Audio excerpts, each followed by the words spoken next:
The first thing is the idea of the relationship between compassion and awakening is not something that's uncomplicated. Let me put it this way. The scriptures maintain that when the Buddha obtained awakening underneath the Bodhi tree, there's a place called Uruvela, he sat there for a couple of weeks and wasn't sure that he was going to teach. And this is reiterated a couple of times within the canon. You know, this is really different from what anybody else is doing. People aren't that bright. It would take a lot of work. This would be a lot of work. I don't know. And we were told by the scriptures of this time that the Hindu god Brahma Sahambhati comes on down and appears to the Buddha and said, come on, give it your best shot, you know? Yeah, most people really can't walk and chew gum at the same time, but there are some people out there who are really, you know, right on the border, and you could push them over the edge. And so there are things that can be done here. Right? All right. So, well, the first thing is, I mean, you know, we have to understand that this idea of awakening as a potential of all sentient beings, and most particular of all human beings, is something of a kind of a radical idea, right? That in Buddhist parlance, anyone can become Buddha, and not only that, everyone has Buddha nature, and even more, it's everyone's responsibility to become Buddha. And it's in their best interest. But the question of compassion is a little more conflicted. What's the relationship of compassion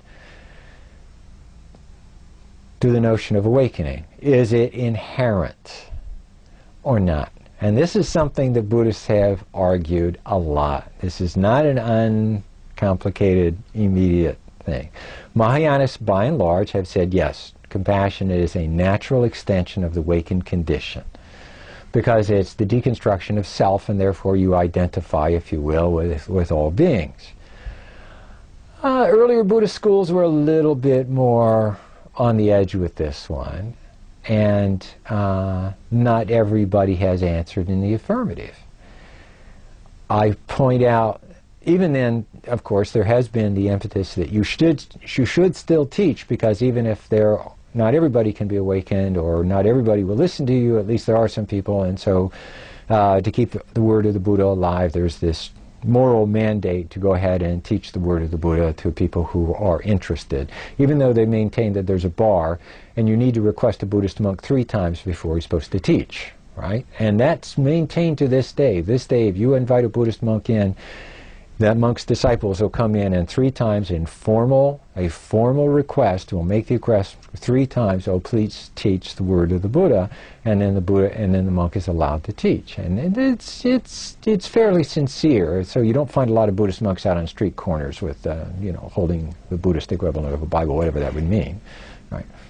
So, but nonetheless, there is the imperative to teach.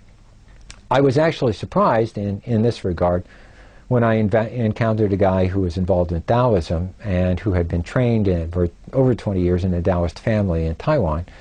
And I asked him, well, why did you open up this Taoist center that you have in upstate New York? And he said, well, because it seemed like a good thing to do. I said, well, is it something that's an imperative? He said, no, actually, it's very interesting. There's no imperative in Taoism to teach. If you don't want to teach, you don't teach. It's not a big deal. There's no particular impetus. If somebody seeks you out, you have a relationship, decide it's okay, then you can teach. It's not forbidden, but there's no imperative. And that's really distinctive. Buddhism does, as Christianity does, have an imperative teach. You are supposed to spread the word.